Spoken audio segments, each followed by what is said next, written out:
Yo, what is up, Jumpin Jays Nation? Back here with another episode.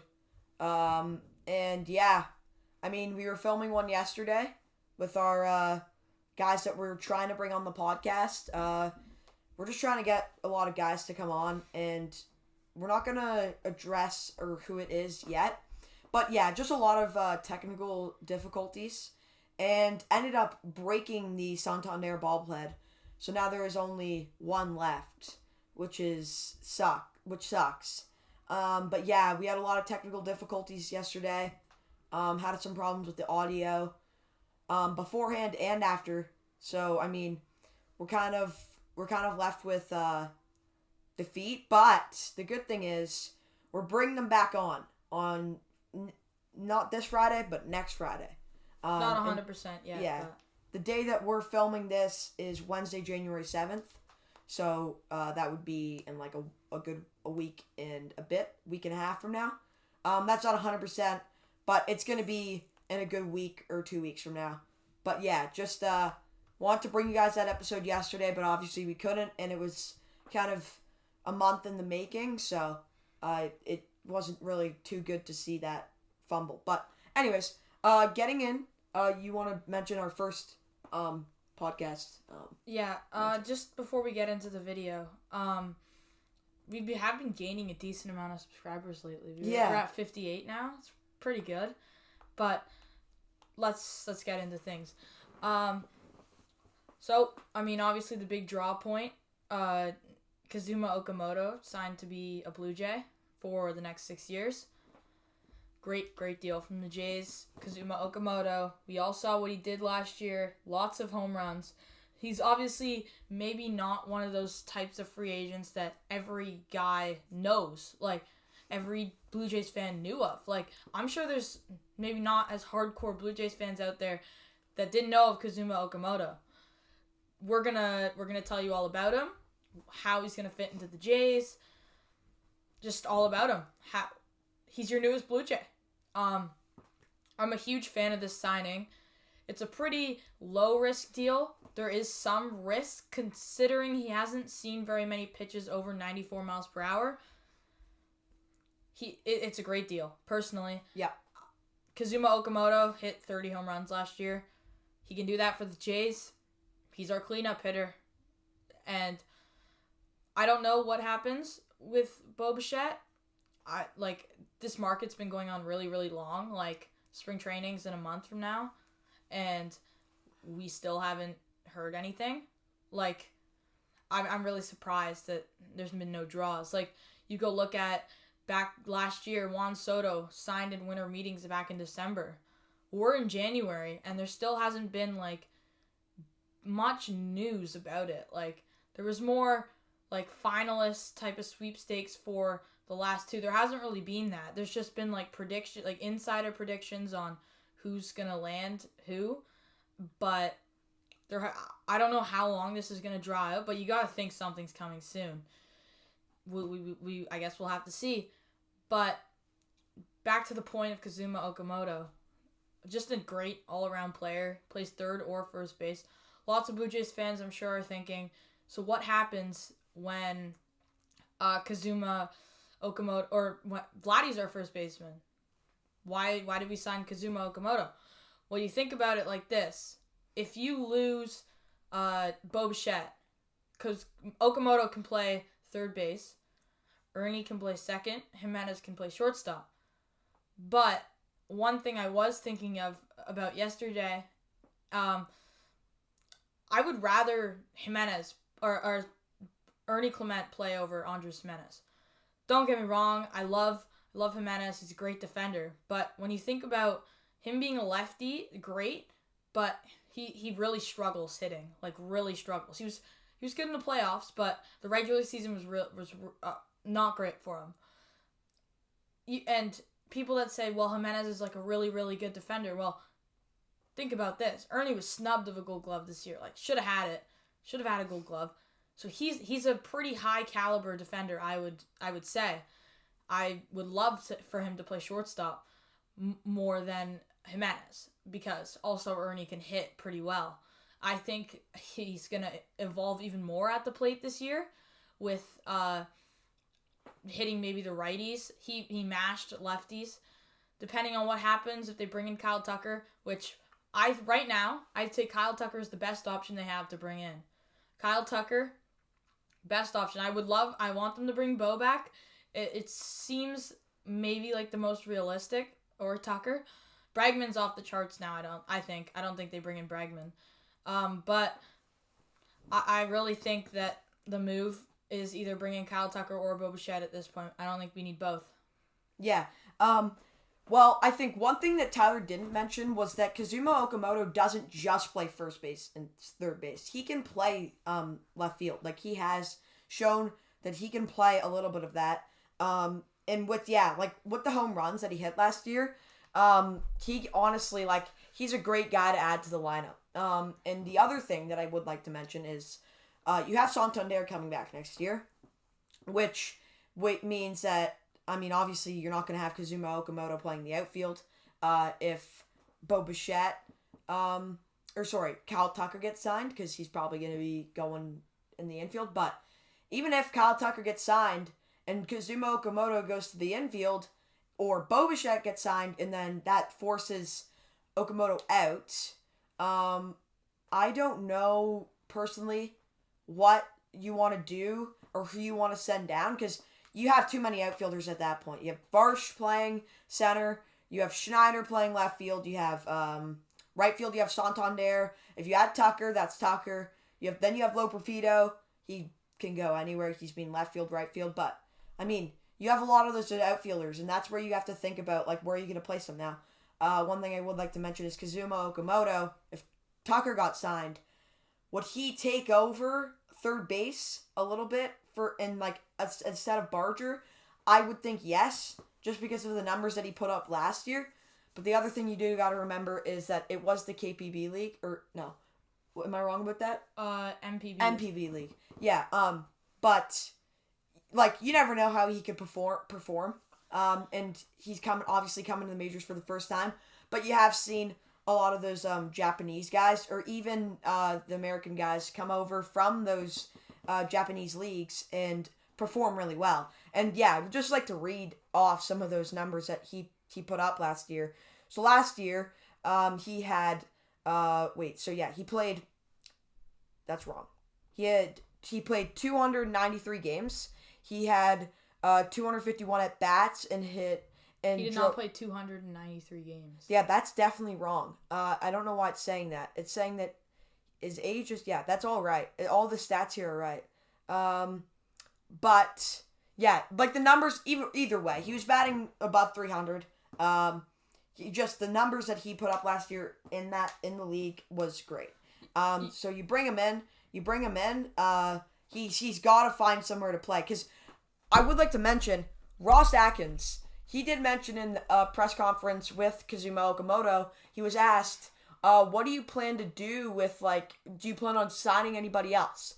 And what Ross Atkins answered was, he said, he didn't say anything about not or yet signing them, but he did say that he doesn't want to take guys' wasted potential and have the guys that are playing on the team, sit on the bench. And that was interesting because when you think about it that way, obviously you have all these rumors sourcing around, okay, the Jays are going to sign Tucker. Bregman was there, but I don't think that's going to happen anymore. Obviously, I definitely think it's not going to happen anymore. But Bo Bichette too. And then you hear that come out of Ross Atkins' mouth, and it really, questions you a bit. So, that leads me to my point. What do you think about that? What do you think what do you think he was thinking, and what do you think that leaves our listeners thinking? I'm not too sure, honestly. I think it could go either way.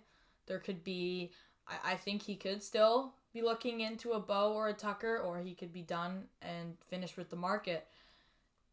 They dropped the bag on Dylan Cease, but other than that, they haven't spent that much money. You take out the Dylan Cease contract, they paid Cody Ponce $30 million. They paid Okamoto $60 million, and they paid who else did they sign? Yeah, they paid Okamoto. Well, like, what do you mean? Who 16 else mil? did they sign? They signed 3 guys, right? Cease, Okamoto, and Cody Ponce. Cody Ponce. Yeah.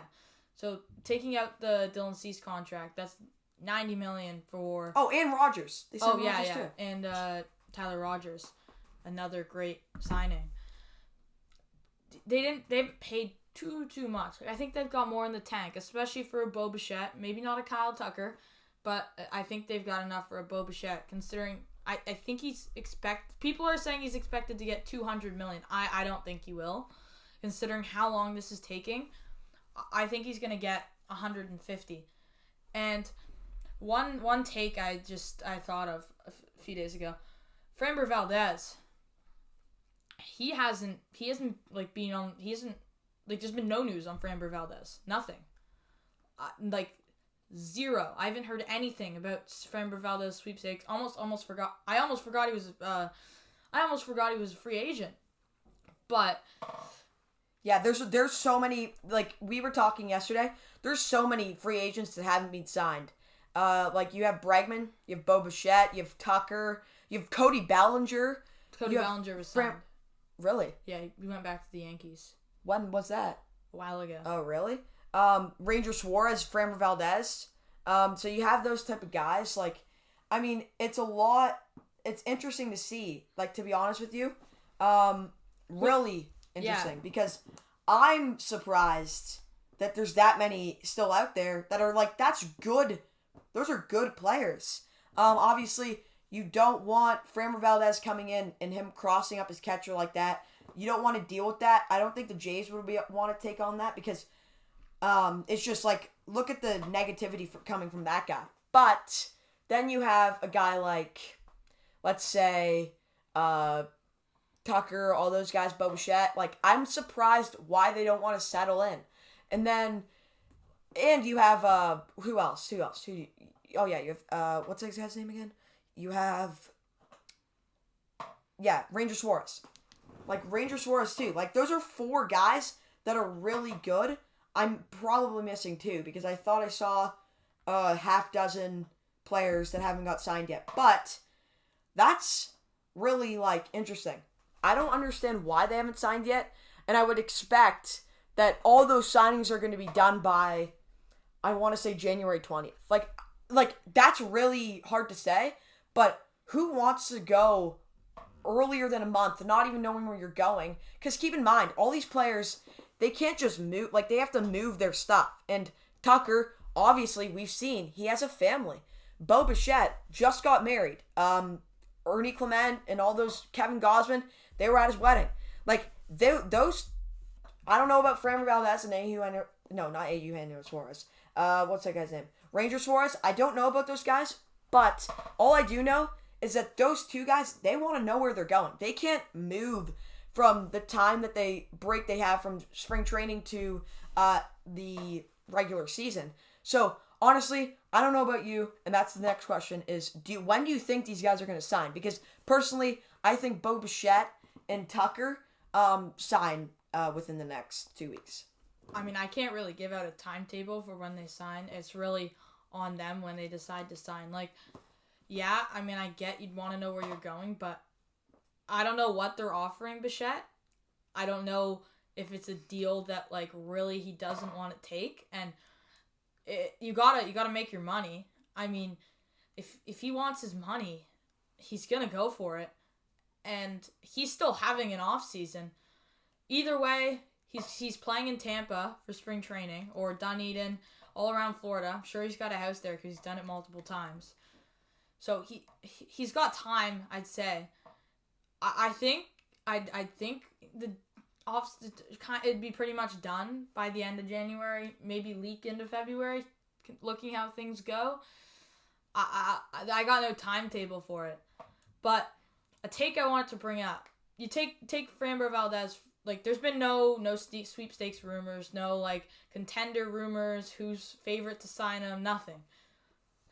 This goes on longer.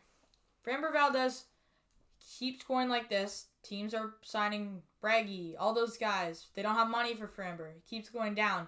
He gets to here, $100 million, $80 million territory.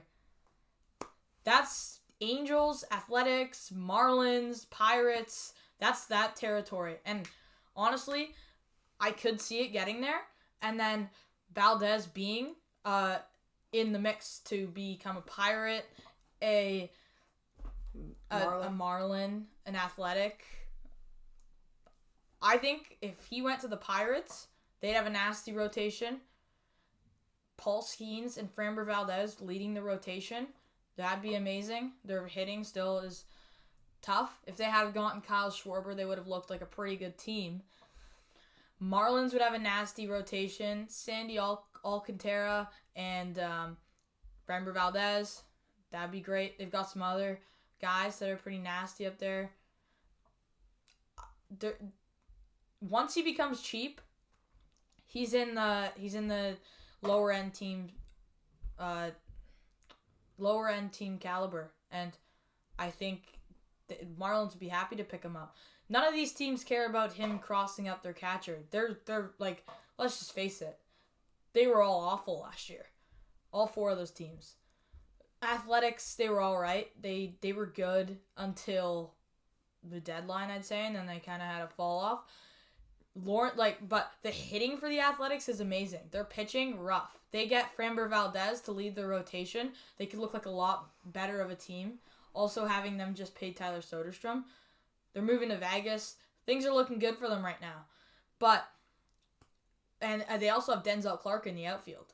He's a great guy. Like, he's got a lot of power. He hit 4 home runs last year in his stint with the Athletics.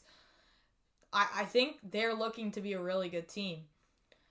I think I could see Framber Valdez going there if it gets to that point.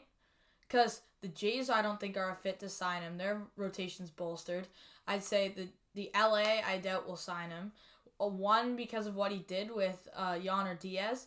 And 2, LA has a pretty bolstered starting rotation. Like, they have 8 starters, I think, something like that. There's not very many teams that, 1, still have the money to pay him, and 2, have a spot for him on the rotation. So my take would be, I think there's a decent possibility he goes to those low-end, not contender teams right now.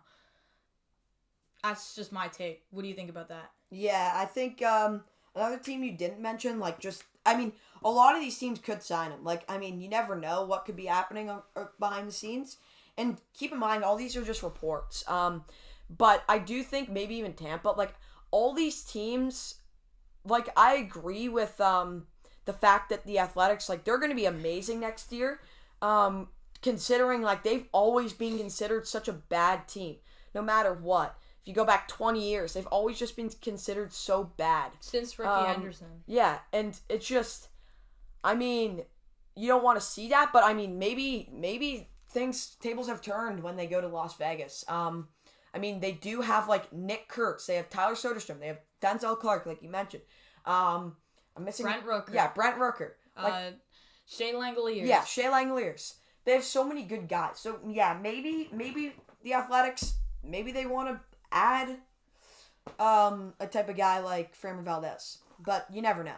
You think they're out on the market looking for more pitching than hitting at this point. Yeah, honestly. I think they've paid Tyler Soderstrom a good amount of money. I think they're good for hitting right now. And then again, it's still the Athletics. Keep in mind, it's still the Athletics. So I think for right now, I think they just go out there, they get Framber Valdez, and I think they'll be really good next year. And they'll be on the uprise, on the upcome into 2027. Because then they have a good amount of money to spend. Obviously, the free agent market doesn't look too good next year. You have, maybe top guy like Shane Bieber. Who else do you have? You got George Springer. Yeah, you could. Well, he's unk. But you could have. He might retire. Yeah, I don't know. Yeah. You also have Kevin Gausman. Yeah, you could. You could also have Jose Barrios. A lot of those guys on the Jays right now, because I think Jose Barrios has an opt out next year. I don't know if it's a player or a team option.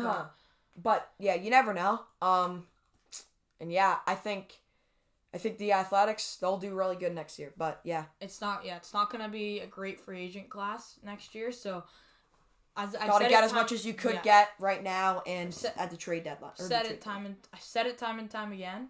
The Jays, they should drop the bag this offseason. They got nothing to spend next offseason other than maybe a reunion with Shane Bieber, depending on what happens this year. He is coming off Tommy John, hasn't thrown a full season since like 2022. You just got to play it out with Bieber. Full season Bieber, now we have full season Bieber. I think he could. He obviously honestly could finish top 5 as a Cy Young candidate in the AL. You've got Dylan Cease. He could also be a top 5 in the AL Cy Young. You've also got Kevin Gausman, who's proven to you that he's been good. Jose Barrios, if he stays, he's been pretty good. Last year, obviously not a great year. Actually, a pretty rough year for him, but all the other years he's been strong. I don't know how he's going to recover from this elbow injury. You got Trey Savage. You got Eric Lauer. Ricky Tiedemann added to the 40-man. There's so many options. Cody Ponce. There's so many options for you right now. And this Jays starting rotation is starting to look really, really good. And you have a Dylan Cease career year. You take that, boom. Top. He could even be the AL Cy Young. Second in AL Cy Young. Shane Bieber, great year too. He's amazing. There you go. Gausman has the same year he had last year. Pitched 200 innings, ate a bunch of innings, had a sub-4 ERA. Great. There he is. He's Savage. Pitches maybe 110, 120 innings. He throws really good. About a 3 ERA. I don't think I can expect 12 strikeouts from Savage, considering he was new. This high arm slot was new. I think it's going to get figured out a little bit. There's going to be a little more experience with it for these hitters now. Yeah. Seeing Savage in the playoffs and just teams knowing about him being on the roster next year. I think the Jays are going to have to limit his innings, but they do that. They could have him pool with Lauer. He could be our guy out of the pen. He could throw 2 innings. He could also be longevity out of the pen, and then he could do a spot start for Savage. We are lined up perfectly. Yeah. Every World Series contender team has to have that longevity guy out of the pen, because something goes wrong, you've got Lauer to come out of the pen, and if we still have Barrios could be a piece out of there too. Yeah. And the other, one of the last things I want to mention is, it makes sense why they're signing these guys right now. You see Murataka Murakami, yeah, that's how you say his name. No, it's Okamoto. Which one are you talking about? Murakami signed with the White Sox or Okamoto with the Jays? Okamoto. I get those guys switched up, but yeah, I think you look at those guys' contracts. If he does really good next year, he could be a part of a trade piece. And like we said, there's not a lot of hitting opportunities out there for next off season. You think Okamoto could be part of a trade? You never know. You never know what could happen, and you have all these guys that they're adding right now, and you have Loperfido and Barger maybe not even getting playing time. These are the type of things that you want to think about, and that's great to have, because then you have a great farm system to trade out of. And I don't think, taking that back, I don't think Okamoto would be a part of a trade, but the guys that he's going in for, maybe even Barger, maybe Santander, happens next year when the Jays lose a lot of guys, because they could be losing Barrios, they could be losing they could be losing Springer. They could be that's their DH. They lose Gausman. I think they lose another guy too. They lost Bassett this year. It's not guaranteed. He hasn't been signed to any team yet. That's another thing. Bassett, what's going on with him? Obviously he's not a top dog, and he hasn't performed well over the last 2 years. Chris Bassett was really good at the start of this year. Uh-huh. He was looking really good. Had some rough starts on the road. Was really good at home all year. But I think if the Jays were to bring back Bassett, it'd be out of the pen, because he pitched so well out of the bullpen in the World Series. If you brought him back, that would make an elite bullpen. If he's willing to pitch out of the bullpen, which I don't know if he is. But I think it's very possible, considering it's either going to be pitching out of the bullpen for the Jays or going to a team like the Athletics or a lower level team. I think it's possible to have a reunion, considering no other team's really gotten many bites on him. I hope Bassett comes back. Love Steve Bass. Great pitcher. I just don't, like, it's so hard to tell what's going to happen. These lower free agents, there's not too many reports on them. It's all focused on the big free agents, and that's, sure, it's what you can build your team around, but when you have a big guy, you got to build around with good guys, but, like, not best guy caliber. So Bassett could be a really important piece to a team, like to the Jays bullpen. That would bolster up. Another option for the Jays could be even taking a Loper Fido, and then you have Francis too. Like, I don't think he pitches for the team. He's not a young prospect either, right? You can't just put him in the farm system. He's 30, 29. Like, he doesn't got very many years left. He's got maybe 6 years left. I think maybe you put him in the farm system this year, see how he performs. Spot starts for injuries. I don't see much room for him. If you get rid of Brios, that's different. But or he pitches out of the pen at some point. Bullpen games, you call him up. But he's also really not worth that much. Like, thinking about it, I don't know that he's worth that much. Considering his age, he's not really a prospect anymore. And we have seen some like not credible numbers. Like with Cease, you've seen like those numbers and they've been good and they've been consistent, but the consistency from Bassett, it's not really up there. You mean Francis? I'm thinking Bassett. Oh, okay. Well, Francis, anyway, Francis too. I mean, you could throw him under there too. Yeah, well, if you had traded him at the end of the 2024 season, he would have had a lot more value than he does now, considering he had a rough half of the year, then got injured, didn't come back. I love the guy. Don't get me wrong. It was amazing to watch those no-hit bids in 2024. I've met him in person. He's really nice. I'd love to keep him in Toronto, but I think he'll stay in Toronto just considering he's not worth too much in a trade. But if you were to package him up in a trade, I think it'd look like getting maybe like a hard-throwing reliever. Like, it'd be pretty ironic to have, not even ironic, but pretty sick to have the Jays bring in Felix Bautista.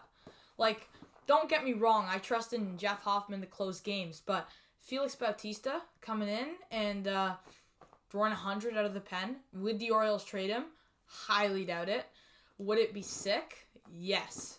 Would Felix Bautista be the best option? Would he be like Felix Bautista before he got hurt? He was so good. He still is. Yeah. He still is. Not at his full form yet because last year was his first season back. Not full. He wasn't there full, but I love the guy. He's so good. He throws so hard. Bring a guy in like that'd be sick. I would love it. He's amazing. And then another guy out on the market, Sir Anthony Dominguez. I'd love to bring him back too. He was nasty. He had his games. He has a walk problem, right? He gives up walks. We've seen it. He's blown a few games. He's also can be really nasty. He's got a 3-pitch mix. He can be good. He's got a sweeper, a splitter, and a fastball. The fastball runs. It's good. It's hard. He'd be another good piece to add. And then everyone going on about how are we going to have Jeff Hoffman close games. Sure, Jeff Hoffman had an amazing year up until the trade deadline. And then it really fell apart for him. But bring him into playoffs. He gave up 1 home run. And that was, sure, at the most critical time. But you got to think about it. Every pitcher is going to give up a home run. They don't control when. You can't just have a pitcher dot the corners every time. Every pitch they throw, they're going to come up with a mistake. There's going to be a mistake at some point. Pitchers aren't perfect, nor are hitters. Like, if you criticize the hitter for missing a fastball right down the middle, it's the same as criticizing a pitcher for throwing one right down the middle. Like, I get it if the pitcher does it over and over and over again, and like a Chad Green. Let's use Chad Green, 2025 Chad Green. Sure, that's different if he makes too many mistakes. But Jeff Hoffman was elite in that playoff run, and I think we saw the best of Jeff Hoffman there. and I think he can carry that into the 2026 season. He's played a year with the Jays, got comfortable with the guys, got comfortable with the pitching coach, fixed his stuff. He's ready for 2026. Got an off season with the Jays coming into 2026, spring training. I think he's going to be really good. Like, he was amazing last year, don't get me wrong. I think he's going to have a great year this year. And I think he's going to... I trust him to close games for us. And then the last guy I want to bring up is Anthony Santander. Yeah, Anthony Santander, I mean, he's not the best defender. And him coming back from the injury, I mean, you don't know how he's going to be. And obviously I'm expecting, I don't know how much you're expecting, Tyler, but I'm expecting a good 30 home runs out of the guy. He's never been proven to be like a kind of all around type of guy like Bo Bichette, where his average is like really, really high. But I mean, if you're playing him, he has to be hitting good for him playing right field, because then you can put Barger back in. I mean, obviously, you don't want to see Santander like that wasted potential come in. But, I mean, if you got to do what you got to do. And that's the other thing, like, maybe putting him in a trade. Like, we were talking about it a couple episodes ago. Maybe packaging him up in a trade, but you never know. You never know what could happen. I think Santander, he comes back from the injury. I don't know how realistic it is going to be for him to hit that many home runs. But, I mean, I guess we'll see in spring training. Yeah. I mean, he's always been good with the Orioles. Well, you got to think about it with this. He just, like, he started with the Orioles, and every year he progressed to be a little bit better. 2023, he had a decent year. And then 2024, boom, 44 home runs. Yeah, like, he's never been proven to have an injury. He's never been, like, bad to the point where he hasn't been consistent.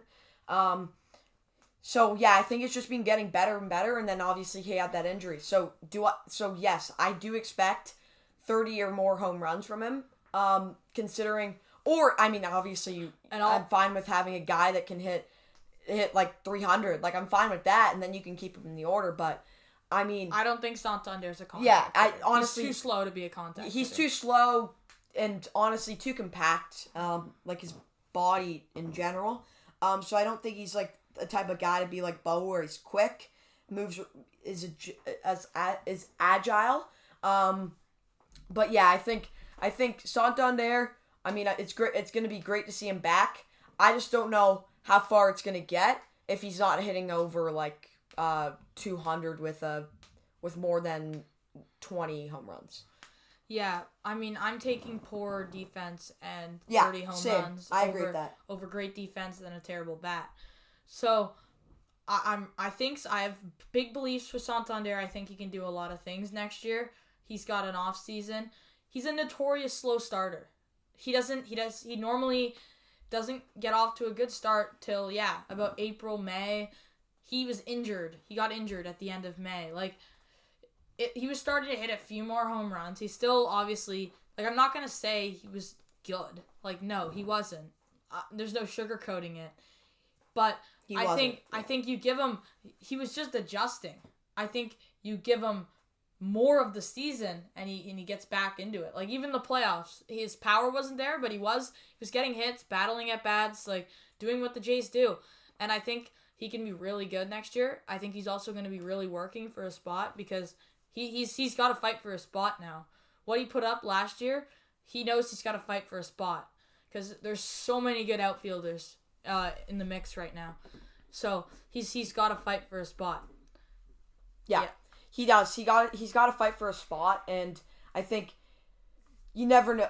You never know what could happen. I think I agree with you, Tyler, on the fact that I think he needs a little bit more time. But do I think that goes into the season? No, I think that should be what he's working on right now and what he's working on in spring training. And maybe, you give him a good 2 weeks in the regular season, because everybody's got to adjust, to be fair.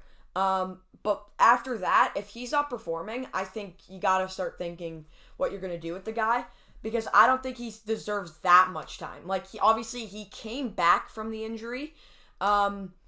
And then he came back, didn't get enough time, which I agree, but he's had all the off season.